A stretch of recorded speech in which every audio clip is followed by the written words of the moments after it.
Kasih tahu sebelah kiri kanan, selamat Paskah.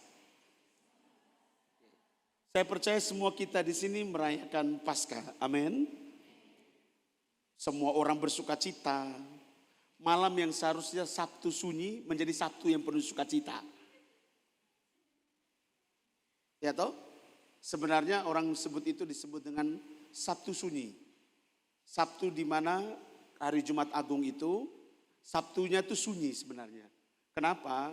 Karena di situ dia masuk ke dalam dunia orang mati, kemudian dia bukan mengalahkan maut, Kak, tetapi mengambil kunci maut. Maut itu siapa yang berhadapan dengan pencipta? Tidak ada yang bisa menghadapi pencipta, ada amin. Jadi kamu dan saya tidak boleh mengkerdilkan Bapa kita. Karena Bapa kita itu jauh, karena maut juga diciptakan oleh siapa? Bapa. Jadi jangan pernah mengkerdilkan. Dia turun, dia mengambil kunci maut dan kunci kerajaan maut. Sehingga maut tidak lagi memiliki kuasa untuk apa, Kakak? Kasih tahu, menguasaimu, membuatmu itu tidak bertumbuh lagi, dia tidak punya kuasa. 1, 2, 3. Oke, yang kedua, minggu lalu kan saya kasih ingat lagi. Di dalam 1 Petrus berkata bahwa begini, bahwa Bapa kita itu mati di hari Jumat, kan di tubuh ini mati, kemudian dia turun dalam dunia orang mati. Satu tadi mengambil kunci, yang kedua dia bikin apa, Kakak? Menginjili orang mati. Dia, bukan kita. Jadi kalau ada hamba Tuhan atau pendeta bilang apa?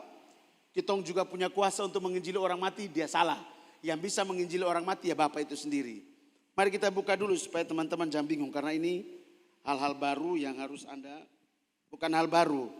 Hal sulam hanya bosan pemalas baca Alkitab. Kasih tahu sebelah kiri kananmu. Karena kekurangan waktu untuk membaca Alkitab, maka kita tidak punya pengertian. 1, 2, 3.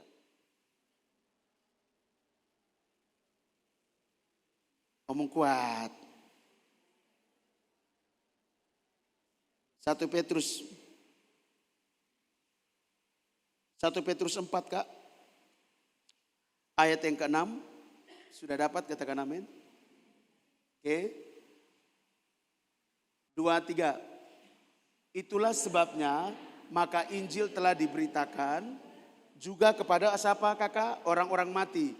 Supaya mereka sama seperti semua manusia dihakimi secara badani. Tetapi oleh roh dapat hidup menurut. Kemudian saudara lihat di dalam 1 Petrus pasal 3. Ini orang-orang mati yang mana yang diinjili oleh Bapa kita. Turun ke dalam dunia orang mati.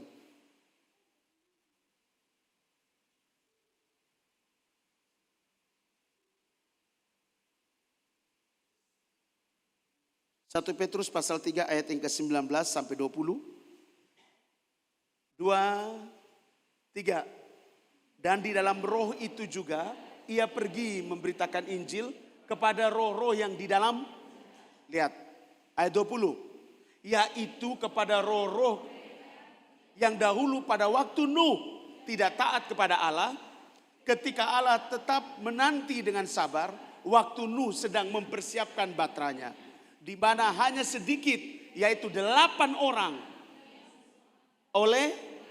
Bisa nangkap sampai sini. Minggu lalu Kotongannya bicara tentang dia menginjili dunia orang mati. Sekarang kamu mengerti sekarang siapa yang diinjili di dunia orang mati. 1 Petrus pasal yang ketiga ayat 19 sampai 20 menjelaskan secara gamblang bahwa mereka yang dahulunya hidup di zaman Nuh, yang diberi kesempatan oleh Bapa untuk bertobat di waktu Nuh membuat batra, tapi tidak ada satupun yang mau mengikut Bapa lewat kehidupan Nuh. Semuanya terus melakukan kejahatan di mata Bapa. Saya nangkap sampai sini. Mereka-mereka itulah yang Injili. Kasih tahu sebelah kiri kanan. Jadi waktu dia berkata sudah selesai, kakak besong lihat, kakak semua teman-teman lihat.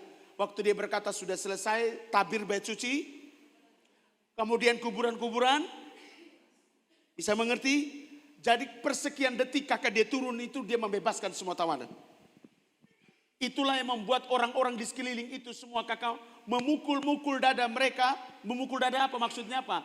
Menyesali perbuatan mereka yang telah menyalibkan Yasain. Begitu.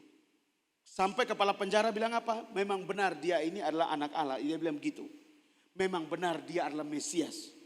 Saudara perhatikan baik-baik ini supaya teman-teman bisa mengerti. Jadi jangan berpikir oh dia hanya mati-mati begitu saja, hanya mengampuni katong saja. Anda bisa lihat bukan hanya kamu yang hidup, tetapi semua yang ada di dalam juga dia bebaskan. Supaya pada waktu penghakiman takhta putih semuanya dihakimi dalam bentuk tubuh badani. Tidak ada yang mati, semuanya hidup. Setuju katakan amin. Kasih tahu sebelah kiri kananmu, itu makna kebangkitan buat kamu. Amin. Dia sudah selesai di sana. Saya suka sekali perkataan sudah selesai. Karena semua keluh kesahnya dia, semua kecewanya dia, semua penyesalannya dia, semua yang dia rasa yang ada di dalam depung hati. Dari Kejadian pasal 6 ayat yang ke-5 sampai 6. Kemudian sampai pada Matius pasal 26. Tentang begitu sedihnya, mau mati rasanya. Sebuah perasaan yang dia ungkapkan begitu dahsyat teman. Dia bilang sudah selesai. Sudah tidak ada lagi kesedihan. Sudah tidak ada lagi kekecewaan. Sudah tidak ada lagi marah. Sudah tidak ada lagi. Semua sudah selesai. Saya baru mengerti itu perkataan kakak. Waktu tadi siang. Dalam perenungan saya nonton. Ada satu podcast dari Denny Sumargo. Dengan Nikita Mirzani. Betul. Mungkin kamu ketawa. Tapi saya mendapatkan sebuah makna kata bilang begini. Nikita Mirzani bilang begini, Denny Sumargo tanya tentang anaknya Loli. Kemudian Nikita bilang begini, Denny kau lihat mata saya. Sebenarnya mata saya ini hitam. Selama berbulan-bulan saya menangis, saya kecewa dengan Loli. Saya betul-betul marah. Saya begitu jengkel dengan dia. Saya berharap dia mengalami perubahan ketika ada itu waktu.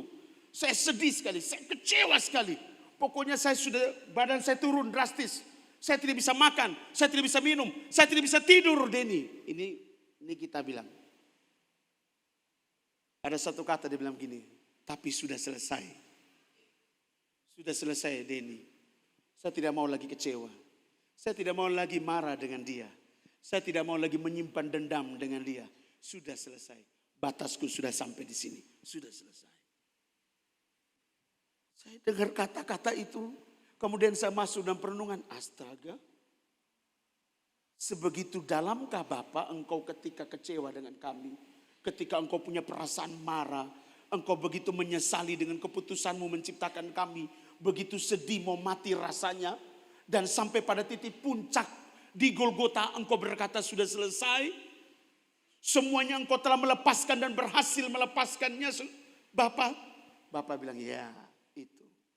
Itu yang aku inginkan. Makanya salib itu telah dia rancangkan dari sejak mulanya.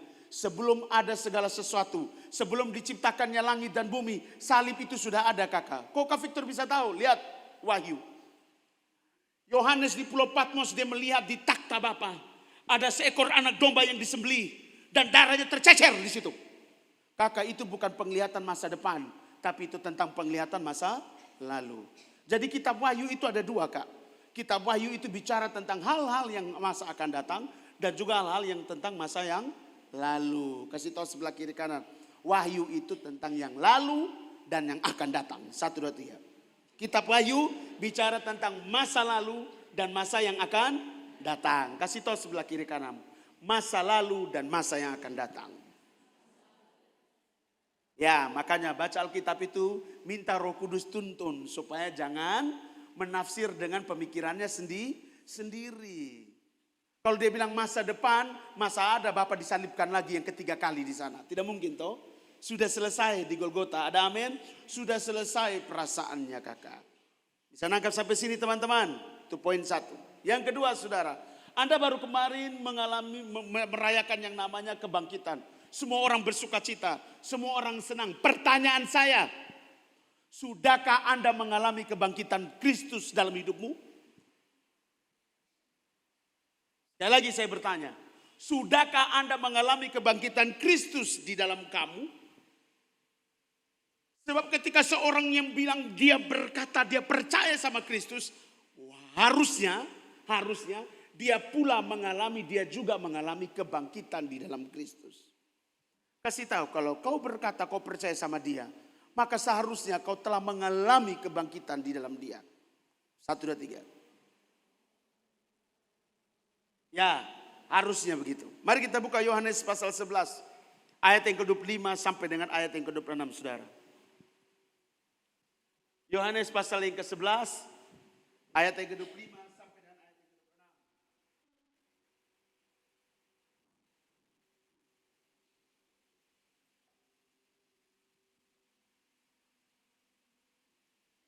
Sudah dapat, katakan amin. 2, 3. Jawab Yesus, akulah kebangkitan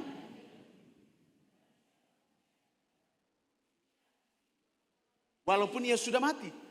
Ayat 26. Dan setiap orang yang hidup dan yang percaya kepadaku tidak akan mati selama-lamanya. Percayakah engkau akan hal ini? Ini pertanyaan Bapak kita Yasa ini kepada siapa? Marta. Baru dia lari pergi panggil Maria. Jadi kalau kamu baca tentang Maria dan Marta, unik sekali. Karena Bapak ngomong pertama itu bukan dengan Maria, tapi Marta. Dan Marta menjawab, aku percaya. Kasih tahu sebelah kiri kanan. Ada yang tersembunyi di situ. Nanti ya baru kita bahas itu. Tapi Anda lihat dulu ini perkataan Bapak kita ini. Luar biasa sekali. Ayat 25 kita kembali. 2, 3. Jawab Yesus, akulah kebangkitan dan hidup. Barang siapa percaya kepadaku. Oke. Katakan, dia adalah kebangkitan dan hidup. 1, 2, 3. Satu kata buat satu pengertian yang saya dapatkan ini bilang begini. Dia adalah kebangkitan dan hidup, artinya apa? Tidak ada kematian yang dapat menguasai dia seutuhnya. Tidak akan. Sekali lagi, akulah kebangkitan dan hidup memiliki pengertian bahwa tidak ada kuasa maut dan kematian yang berkuasa atas hidupnya. Sekali lagi, akulah kebangkitan, akulah hidup. Berarti apa kakak? Tidak ada kuasa kematian, kuasa maut yang berkuasa atas hidupnya. Tidak ada. Amin. Coba lihat sebelah kiri kanan. Berarti kalau lu percaya sama dia, ada tidak kuasa kematian dan maut yang berkuasa atasmu? Ada tidak? Harusnya tidak. Tetapi kenyataannya orang Kristen masih dikuasai oleh, bahkan sampai di pernikahan pun sampai di ngomong bilang apa? Bahwa kita akan seia sekata sampai maut. Berarti sampai maut yang memisahkan. Ingat saya ajar kamu di sini. Maut itu bukan kata, tapi maut itu sosok. Maut itu bukan istilah, bukan buat kematian. Tapi maut itu pribadi, sosok. Makanya disebut kerajaan, bukan kerajaan iblis. Kerajaan maut. Jadi EKV besok nikah, jangan kasih tahu pendeta. Jangan memberkati dengan apa? Sampai maut memisahkan. Berarti lu mengizinkan lu rumah tangga dikuasai oleh maut. Karena maut yang akan memisahkan kamu. Coba lihat sebelah kiri kan. Kau nikah mana? Ya sudah, batalkan semuanya. Karena dulu belum mengerti toh. Tapi Kak Victor pun kesaksian, saya menikah tidak. Saya kasih duduk 2 pendeta saya di gereja Benyamin dulu. Sekarang yang sudah jadi ketua Sinode Gemit itu. Bapak Samuel Pandi, saya bilang, bos, ini kalimat rubah. Lu kasih lu punya paradigma, lu punya pandangan tuh, kenapa lu suruh saya rubah? Begini. Pak tahu maut ini apa?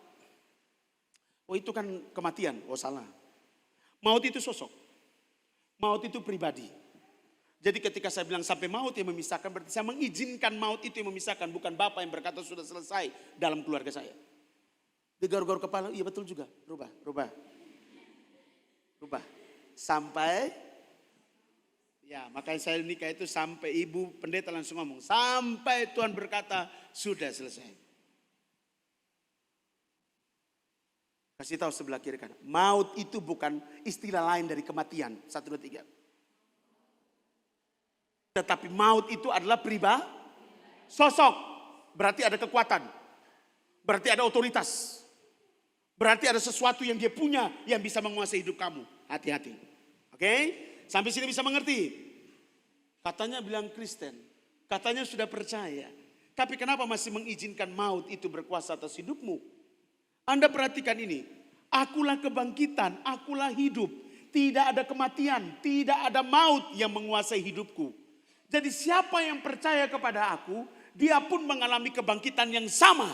Dia pun memiliki hidup yang sama yang aku beri buat dia. Otomatis dong, setiap orang yang percaya sama dia dengan sungguh-sungguh kata Alkitab, ia akan hidup. Artinya apa? Tidak ada kematian. Maka di situ ditulis, ia sudah mati. Walaupun ia sudah mati, mati secara tubuh ini kakak. Kalau memang lu diizinkan mati sekarang, tubuh ini. Tapi sebenarnya ketika rohmu terangkat, lu tidak akan pernah mengalami yang namanya kematian. Karena ada kematian kedua, yaitu di neraka sana. Sampai selama-lamanya lu disiksa. Lu suruh dia berhenti juga tidak. Lu minta ampun juga terlambat. Saya bukan sedang menakut-nakuti Anda, memang di tempat begitu nah. Coba lihat sebelah kiri kanan. Kita di sini bukan bilang surga neraka, bukan. Tapi kalau kamu bilang percaya tapi kamu tidak mengalami dia, susah. Karena percaya ini betul-betul menjadi landasan kayak. Sekali lagi, akulah apa? Akulah apa tuh? Akulah apa tadi? Akulah berarti tidak ada kematian, tidak ada maut yang menguasainya. Oke, kasih tahu sebelah kiri kanan.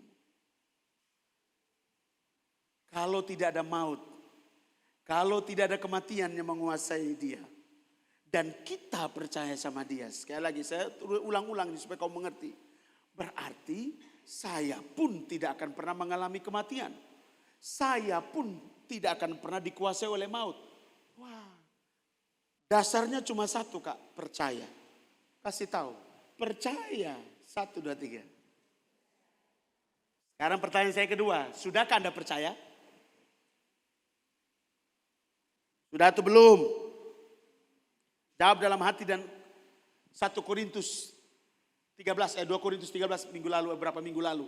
Ujilah imanmu, selidikilah hatimu, apakah benar ada Kristus dalam hidupmu. Kalau saya bertanya, sudahkah engkau percaya? Dan engkau bilang engkau percaya, saya bilang pulang dan ujilah imanmu. Benarkah engkau memiliki iman kepada dia dengan sungguh? Atau hanya cuma Anda percaya karena Anda terlahir dalam keluarga Kristen? Ya saya di keluarga Kristen, saya pembab mama suruh katong percaya ini. Katong pergi gereja setiap hari minggu, ikut sekolah minggu, ikut remaja, ikut pemuda. Sekarang beta sunika, beta harus ikut kaum bapak, kaum ibu. Sebentar kaum lansia. Ya itu kan menuju ke lansia semua ini. Coba lihat sebelah kiri kananmu. Mau muda terus? Percaya dengan sungguh, pasti muda terus. Kan tidak mengalami kematian. Tidak mengalami maut. Hanya maut saja bikin kau tua. Coba lihat sebelah kiri kanan. Maut itu bikin tua. Coba lihat sebelah kiri kanan. Yang bikin tua ketumpung diri ini adalah maut. Ya atau maut memanipulasi, bikin lu stres. Betul tidak? Maut membuat lu menjadi bimbang dan ragu, khawatir. Orang bimbang, ragu, khawatir itu kakak stres. Makanya kamu lihat umur belum 40 tahun, subongkok. Umur belum 80 tahun, baru 70 tahun sudah buta tuli. Kenapa? Ragu-ragu, simpan dendam di dalam hati. Soalnya mau mengampuni, soalnya mau mengasihi. Padahal tiap hari pergi gereja. Majelis lagi di gereja dulu. Majelis 60 tahun. Ya toh? Tapi subuta tuli. Coba lihat sebelah kiri kan. Orang itu kalau percaya dengan sungguh semakin awet muda. 1, 2, 3. Bukan pakai skincare Tidak perlu skincare kak. Cukup lu pakai sabun Lifebuoy, gosok di muka juga tetap. Lu tetap jadi baik kok. Jadi saudara perhatikan ini baik. Percaya itu bukan hanya sekedar kamu terlahir dalam keluarga Kristen. Karena seorang yang percaya karena keluarga Kristen, terlahir dalam keluarga Kristen, dengar baik. Dia tidak akan pernah mengalami kebangkitan. Dia tidak akan pernah memiliki hidup.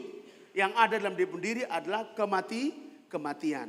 Baik kematian yang ada di bumi, sekalipun juga kematian juga yang ada di sana. Yaitu di neraka sana nanti. Coba lihat sebelah kiri kananmu. Anda mau yang mana? Mengalami kebangkitan dan hidup atau maut dan kematian menguasai kamu? Jawab saya, yang pertama atau yang kedua? Mau mengalami kebangkitan dan hidup atau maut dan kematian yang kuasai? Oke. Berarti syaratnya adalah apa? Percaya? Bukan percaya saja. Kasih tahu, percaya dengan sungguh. Omong kuat. Lagi. Oke. Agak kuat dari dalam hati ini terpaksa. 1, 2, 3. Percaya dengan sungguh. Ya begitu. Kamu tahu percaya dengan sungguh artinya apa? Percaya dengan segenap hatimu. Percaya dengan segenap jiwamu. Percaya dengan segenap akal budimu. Percaya dengan segenap kekuatanmu, saudaraku. Anda percaya itu tidak ada keraguan. Namanya percaya tidak ada keraguan-raguan. Namanya percaya tidak ada namanya kebimbangan. Tidak ada kakak. Dia penuh. Dia punya kekuatan yang namanya kekuatan di dalam pengharapan. Mari kita buka dulu. 1 Petrus pasal 1 ayat yang ketiga sampai 5, saudara. Ketika kamu percaya dengan sungguh, yaitu percaya dengan segenap hati, jiwa, akal budi dan kekuatan, kamu lihat kamu akan mengalami apa. Mari saudara-saudaraku baca ayat ini. 1, 2, 3. Kuat, 1, 2, 3. Terpujilah Allah dan Bapa Tuhan kita Yesus Kristus, yang karena rahmatnya yang besar telah melahirkan kita kembali dari antara kepada satu hidup yang, ayat yang keempat, untuk menerima satu bagian yang tidak dapat cemar dan yang tidak dapat layu, yang tersimpan di surga. Ayat yang kelima, 2, 3, yaitu kamu yang dipelihara dalam kekuatan Allah karena imanmu, sementara kamu menantikan keselamatan yang telah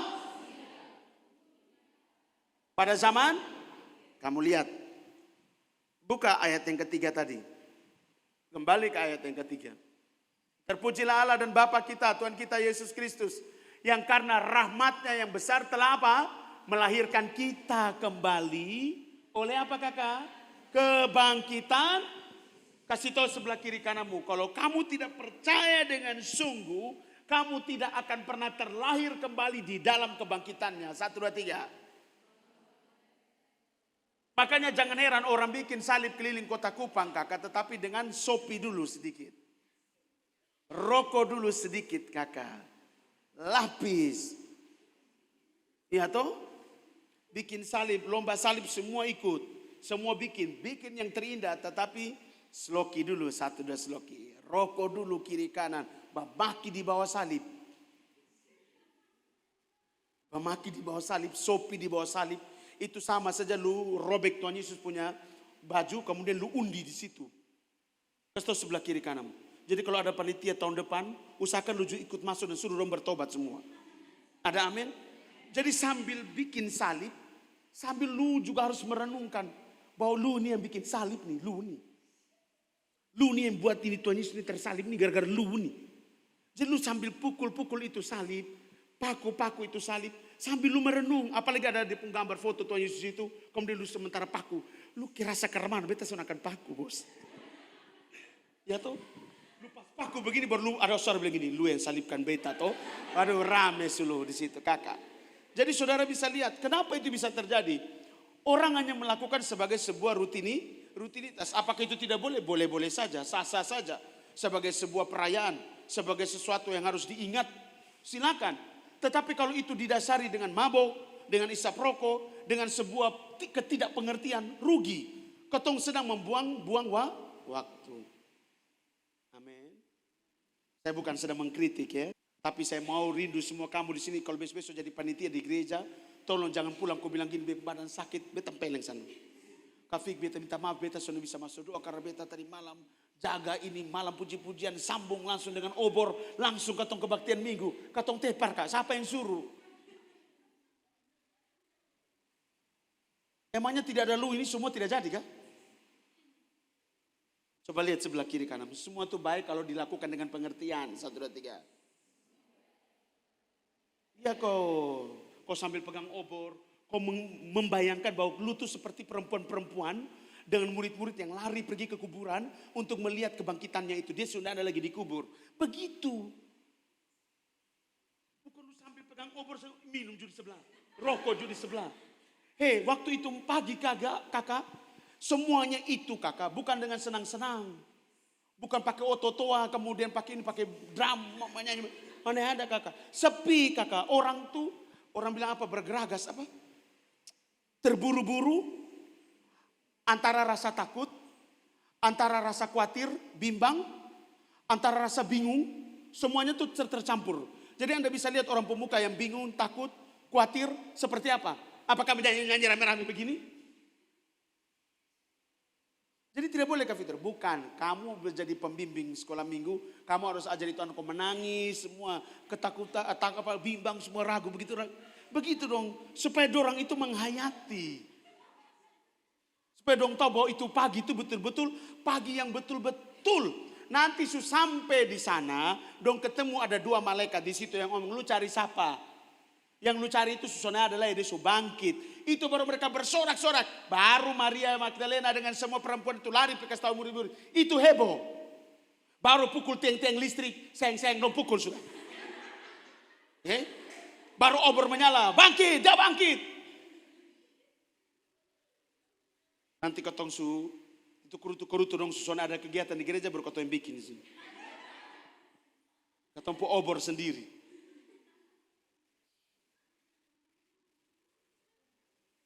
Begini, bukan kita bilang itu salah, saya tidak bilang salah. Tetapi kamu harus belajar mengerti semua itu ada makna. Bukan sekedar sebagai sebuah rutinitas agamawi. Tapi semua harus bermakna. Supaya kamu mengerti setiap alur demi alur peristiwa 2000 tahun yang lalu itu begitu mempesona Kak. Begitu menyayat hati. Begitu membuat orang yang benar-benar ragu menjadi benar-benar percaya. Benar-benar takut, plong karena dia bangkit. Mereka sembunyi sekian hari kakak. Di satu rumah. Mereka begitu ketakutan. Dan mereka bersembunyi. Sambil untuk kasih rempah-rempah. Itu kan sembunyi-sembunyi kakak. Petrus ini mungkin mau keluar. Panahku dia. Yang keluar itu mak-mak dong. Janda. Kasih sebelah kiri ini mak-mak dong memang. Ya toh. Wanita-wanita yang keluar duluan. Petrus ini hanya dengar. Bos toh. Dengar. Bosong yang benar sini. Betul, coba kau lihat. Maka Petrus buka pintu langsung lari. Sok-sokan, padahal juga ada ragu-ragu. Ada takut. Saudara bisa, supaya Anda bisa mengimajinasikan itu peristiwa pagi itu kakak. Peristiwa yang benar-benar melegakan tapi penuh dengan penghayatan. Ada ketakutan, ada kebimbangan, ada keraguan. Semua itu campur. Jadi ketika dia lihat itu kuburan kosong. Yang ada itu hanya air mata, menangis, sukacita, campur bahagia, campur takut. Karena kan tentara Romawi bilang apa? Pencuri mayat. Jadi Anda harus tahu itu peristiwa itu semua itu menyenangkan Kak. Bagus untuk disimak, bagus untuk direnungkan supaya engkau semakin percaya dengan sungguh kepada Dia yang hidup itu. Setuju katakan amin. Saudara perhatikan ini baik-baik. Lihat.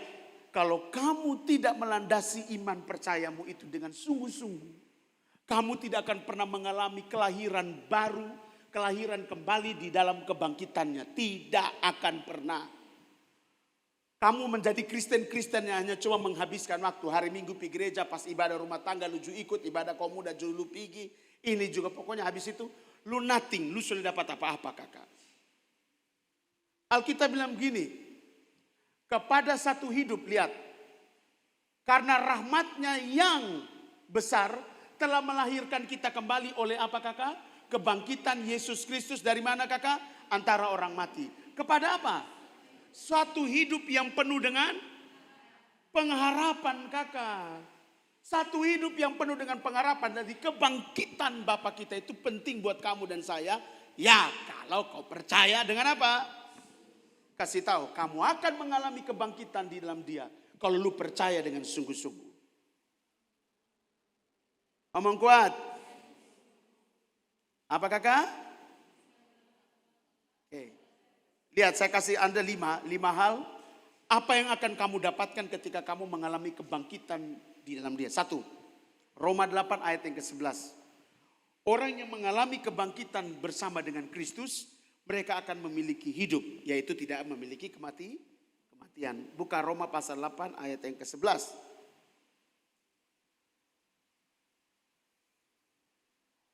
Jadi ini yang pertama, orang yang mengalami kebangkitan, dia akan mengalami yang disebut dengan memiliki hidup. Dan jika roh dia yang telah membangkitkan Yesus dari antara orang mati, diam di dalam siapa?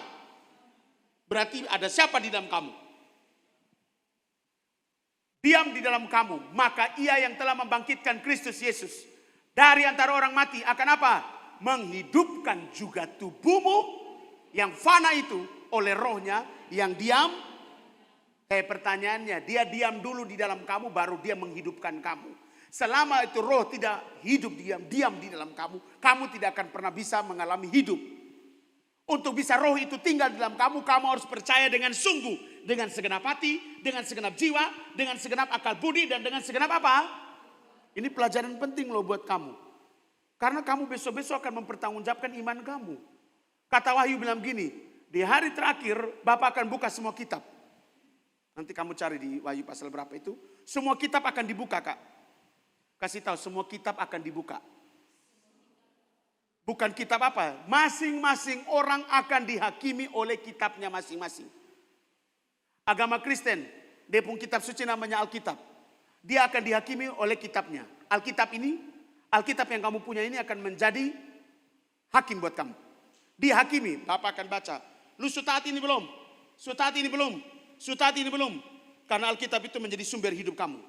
Oh Islam, apa dia punya? Al-Quran. Oh ini, hidup punya apa? Ini, dihakimi semua pakai dia punya kitab masing-masing. Kasih tahu sebelah kiri kanan. Makanya jangan menghakimi orang. Kau bukan hakim, 1, 2, 3. Amin. Karena di dalam Wahyu, makanya baca Alkitab itu harus utuh. Ya. Jadi kalau orang bilang begini, di surga sana hanya cuma Alkitab. Siapa yang kasih tahu lu? Semua orang hidup dengan dia punya pedoman masing-masing, nah kakak. Maka Bapak akan menghukum orang semua sesuai dengan kitabnya masing-masing. Nanti kita bahas tentang kitab Wahyu itu unik, Kak. Kasih tahu sebelah kiri kanan. Setia saja. Nanti sampai pada waktunya kau belajar tentang kitab Wahyu, bagus sekali. Oleh karena itu harus percaya dengan apa teman? Sungguh-sungguh. Dengan apa? Segenap.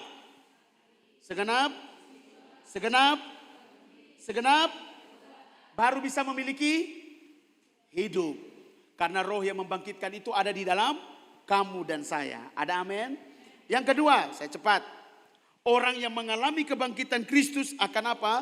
Akan hidup di dalam kasih karunia yang melimpah-limpah. Kisah Rasul pasal 4 ayat yang ke-33. Wah, ini semua orang suka. Hidup dalam kelimpahan kasih karunia. Kisah para Rasul pasal yang ke-4 ayat yang ke-33. Sudah dapat di kitab Anda? Baca 1, 2, 3. Dan dengan kuasa yang besar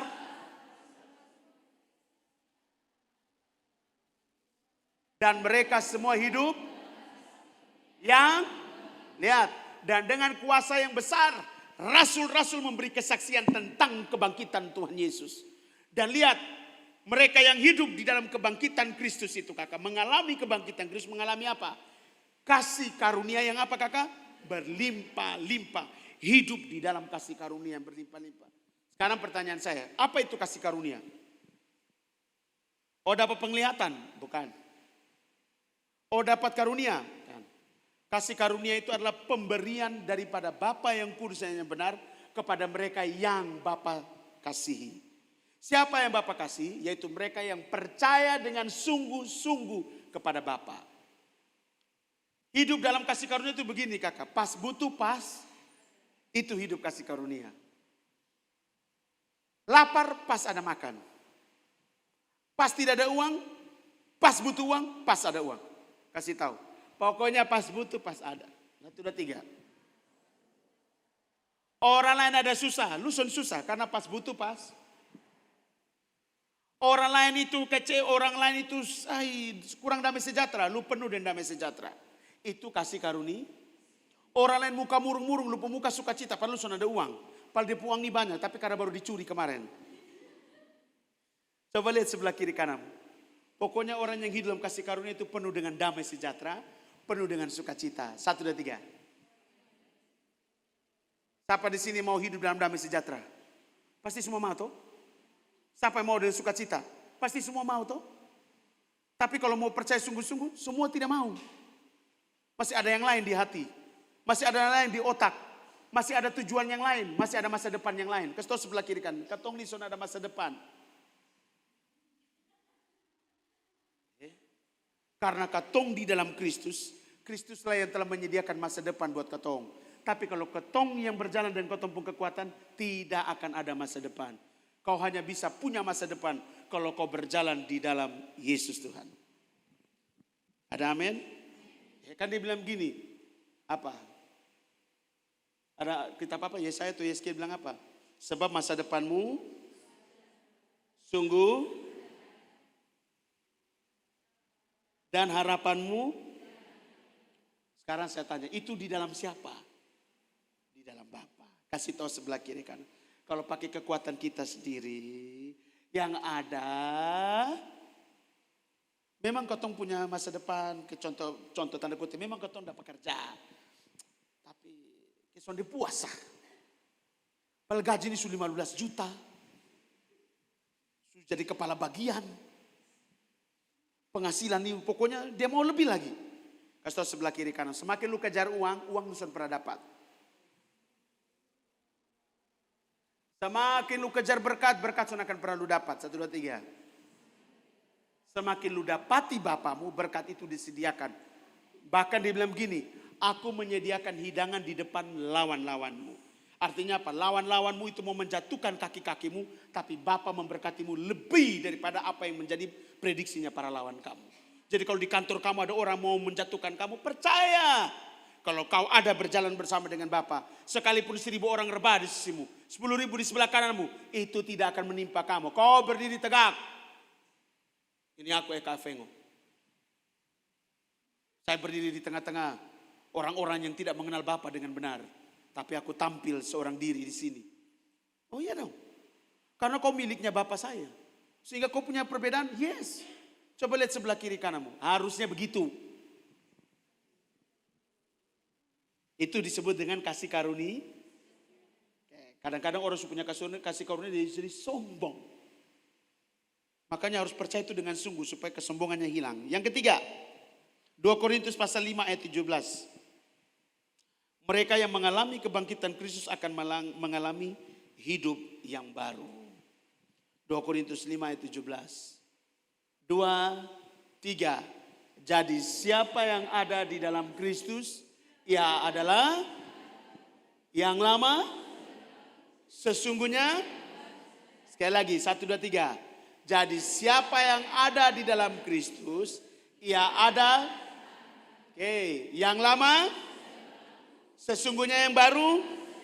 Kalau kau mengalami kebangkitan di dalam Kristus, kau akan memiliki hidup yang baru. Kau jadi ciptaan yang baru.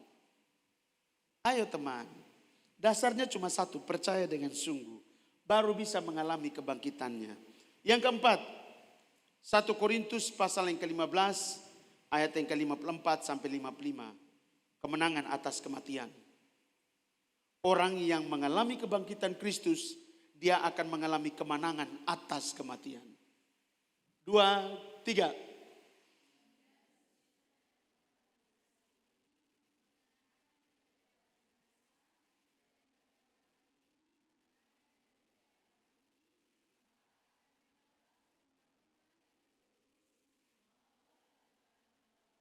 Ngomong kuat, maut telah kuat. Maut. Ayat yang ke-55. Bacanya kuat. Hai maut. Begitu. Hai maut. 2, 3. Hai maut. Di manakah kemenanganmu? Hai maut. Di manakah sengatmu? Kalau orang yang sudah mengalami kebangkitan di dalam Kristus, setan datang, setan, di mana? Setan bilang, betul mau lu, kayak begitu. Bukan lu lihat setan, lu yang sembunyi. Kasih tahu sebelah kiri kanan, orang yang penakut setan, berarti dia belum mengalami kebangkitan di dalam Kristus. 1, 2, 3. Siapa sini masih penau-penau setan? Coba angkat tangan. Masih sedikit-sedikit masih ragu-ragu dengan setan. Ragu-ragu dengan Tuhan itu artinya masih lebih takut setan daripada Tuhan. Orang kalau takut Tuhan, Dia lebih ragu-ragu, dia lihat setan, setan ragu-ragu dan dia begitu. Tapi kalau dia lebih takut setan, dia lebih ragu-ragu dan Tuhan. Coba lihat sebelah kiri kanan, hati-hati. So di kafe, beta nih so takut setan, itu manusia do kalau datang pakai parang, sama sah. Kasih tahu sebelah kiri kananmu. Lu jalan di pohon besar, lu bulu badan berdiri, lu harus berteriak, hai maut, di manakah kemenanganmu? Lu rasa di rumah mulai agak panas-panas, berteriak gitu, hai maut, di manakah sengatmu? Kakak, maut bilang gini, ini siapa yang berteriak beta nih?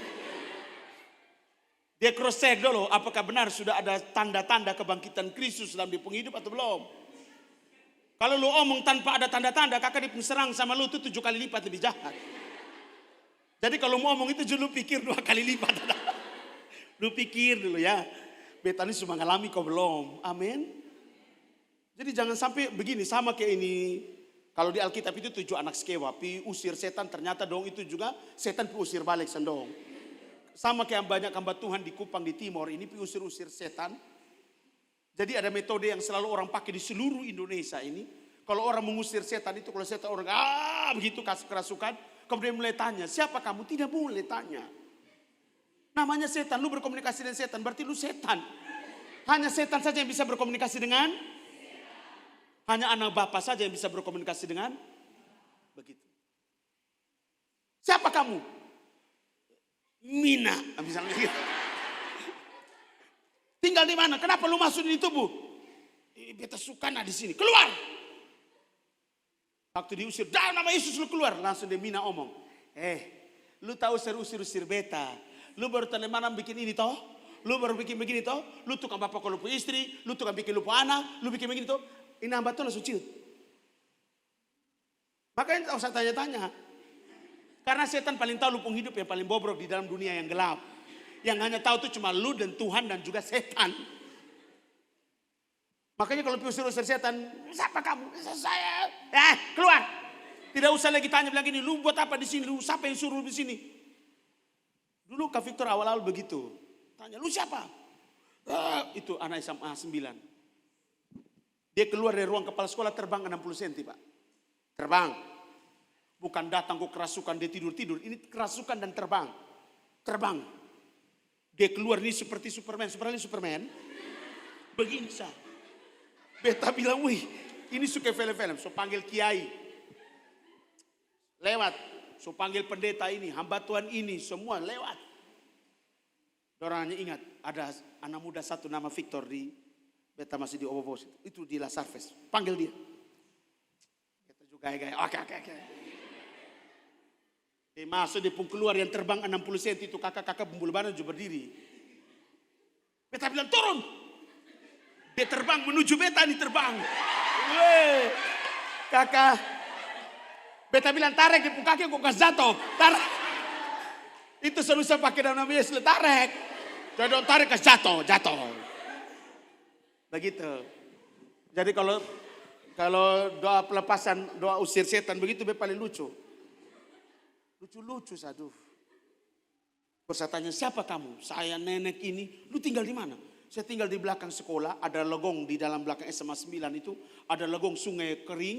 Di situ kami biasa begitu. Lu di situ? Iya. Baru beta bilang begini, biasa, semua gitu kan ada suara-suara itu. Saya bilang ini ruangan sebelah kanan, ruangan ke-11, keberapa kayak begitu. Ada guru satu yang tukang jampi-jampi di sini kan. Ini guru ini mau uji-uji setan di sini. Lu soalnya bertobat ini lu mati, ketongkes kembali lu obat. Wih. Ini guru bilang gini, katanya bau uji kak. Kes kembali orang. Ini kata sudah berdoa, lagi kakak tak usah, lagi kakak kes kembali. Jadi kata berdoa menjadi orang pikir kata sudah berdoa pakai kuasa apa segala macam. Lebih dahsyat dari semua. Padahal satu turun tempai lempok, keluar pulang. Sudah jam 9 malam orang belum pulang sekolah semua. Karena kerasukan satu sekolah. Su panggil kiai, su panggil pastor, su panggil pendeta, semua hamba-hamba Tuhan semua sudah ada. Datang beta kan turun, tarik, pop.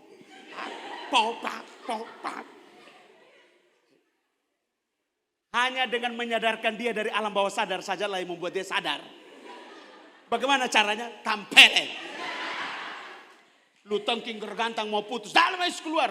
Setan bilang, beta tahu lu beta tahu lu Jadi kalau kamu di sini, ada orang kerasukan di rumah, lu pikir lu kali baru lu pikir. Kalaupun lu sudah punya keyakinan yang betul kakak, lu tahu saya tanya ini siapa? Langsung, keluar. Di manakah sengatmu hai maut? Pergi. Di manakah kemenanganmu hai maut? Pergi. Langsung dia pasti lihat begini. Langsung lah begitu kan. Jadi kamu harus menjadi orang yang hidup dan berkemenangan atas kematian. Kasih tahu sebelah kiri kananmu. Kalau kamu mengalami kebangkitan, kamu berkemenangan atas kematian atau maut. 1, 2, 3. Sudah, bisa usir setan di Amarasi. Bukan burung malam-malam di atas rumah. Kikik. Takut.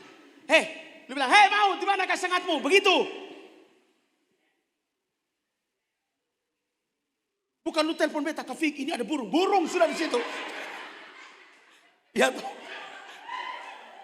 Masa beta di Kelapa 5, kau tuh harus pergi di sana. Ya Kafik doa dari situ tembak. Buat apa tembak? Beta bisa tembak dari sini gampang saja. Tapi lu punya iman itu tidak akan pernah terbangun. Kenapa? Lu punya iman itu mengandalkan Kak Victor, bukan lagi mengandalkan Bapa. Jadi kalau lu punya menghadapi ada setan di situ di rumahmu apa segala macam, hadapi. Katakan, hai maut di mana sengatmu? Hai maut di mana kemenanganmu? Bukankah aku telah mengalami kebangkitan di dalam dia, mundur engkau maut. Kakak kau berkata begitu saja dia mundur. Tidak perlu takut. Ya kakak. Ya toh. Kalau ada Nono Ematan sudah datang untung. Tanya Nono Ematan. Sudah didoakan sampai 32 hamba Tuhan. Ini setan tidak tahu keluar. Kakak Nona Ematan dengan dia bilang ini panggil Kak Victor itu terakhir sudah. Dia baru turun motor ini. Ini setan yang keras, ini orang kerasukan. Kau panggil itu orang hitam lagi. Tapi tadi kan datang senyum-senyum sah. Dia bilang gini, dia pun senyum tuh bikin beta mau mati sah. Ini beta belum dalam nama Yesus ini ya, belum ya. Baru senyum Pak.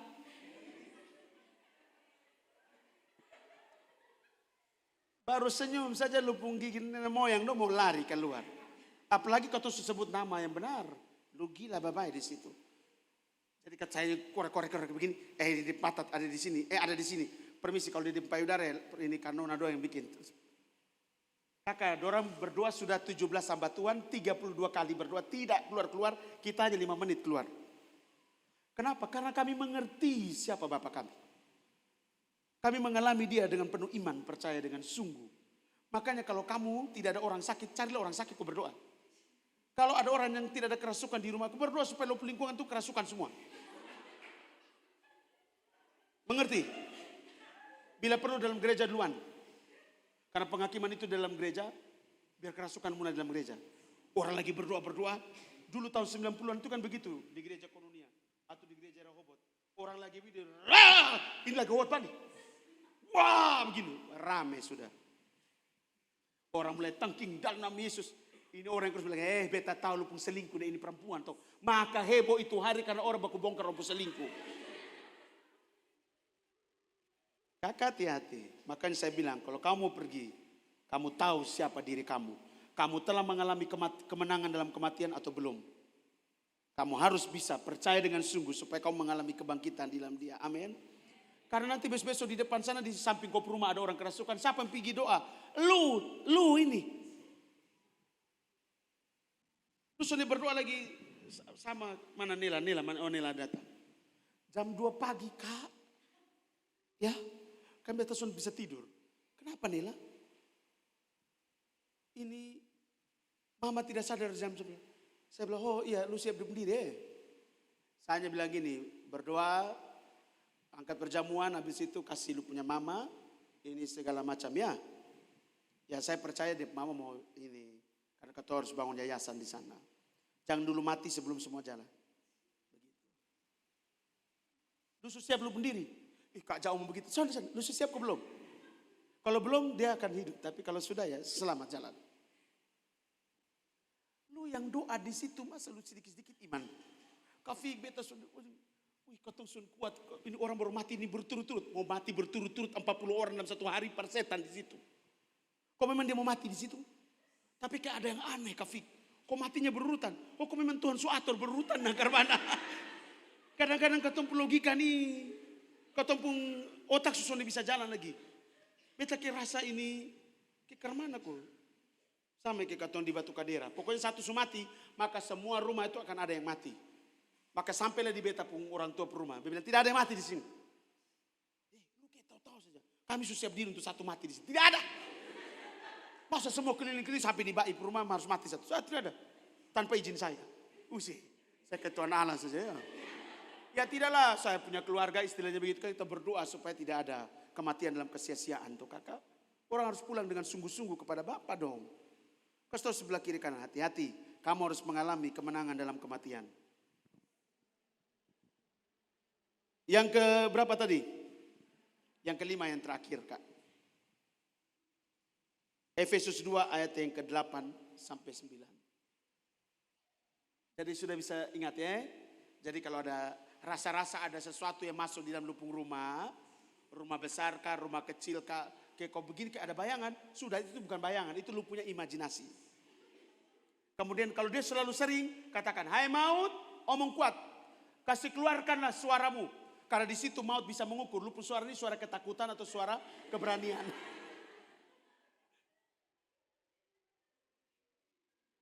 Maut bisa ukur frekuensi suara. Ini suara bergetar ini karena takut atau saya usir. Nah itu takut. Harus dengan penuh keberanian. Ada amin. Jangan pernah takut. Karena Kristus ada dalam kamu. Kamu memiliki hidup dalam dia. Amin. Oke. Yang terakhir, kamu menerima pengampunan dari dosa kamu. Wow, luar biasa. 2, 3. Sebab karena kasih karunia kamu diselamatkan oleh iman. Itu bukan hasil usahamu tetapi ayat yang ke-9. Jangan ada orang yang membanggakan diri. Jadi teman-teman, yang terakhir orang yang mengalami kebangkitan di dalam Kristus. Dia adalah orang yang telah menerima pengampunan secara sempurna dari Bapa. Sehingga kakak, seperti kata berapa tuh? 2 Petrus coba buka. 2 Petrus pasal 1 ayat yang ke-9. Kalau orang itu telah menerima pengampunan yang sempurna, ya, dia akan menjadi orang yang, ayat 8 dulu. Orang kalau menerima kebangkitan dan menerima pengampunan dia akan begini. 2, 3. Sebab apabila semuanya itu ada padamu dengan berlimpah-limpah, kamu akan dibuatnya dan berhasil dalam apa? Tetapi kamu lihat ayat yang ke-9. Kalau orang itu tidak menerima kebangkitan dan pengampunan daripada Bapa, lihat apa yang terjadi. Tetapi barang siapa tidak memiliki semuanya. Iya apa? Karena telah, bukan dia lupa kakak. Karena memang dia tidak pernah menerima pengampunan. Mana masa orang lupa? Orang super percaya itu pasti sudah tahu bahwa dia pendosa sudah di. Tetapi kan kamu harus tahu. Bukan hanya sekedar percaya karena keturunan. Tapi kamu harus percaya dengan sungguh. Lihat saya. Percaya dengan apa? Percaya dengan sungguh-sungguh itu artinya apa? Percaya dengan segenap hati, segenap jiwa, segenap akal budi dan segenap. Kasih tahu sebelah kiri kanan. Kalau itu tidak ada padamu, kematian menguasai kamu. 1, 2, 3.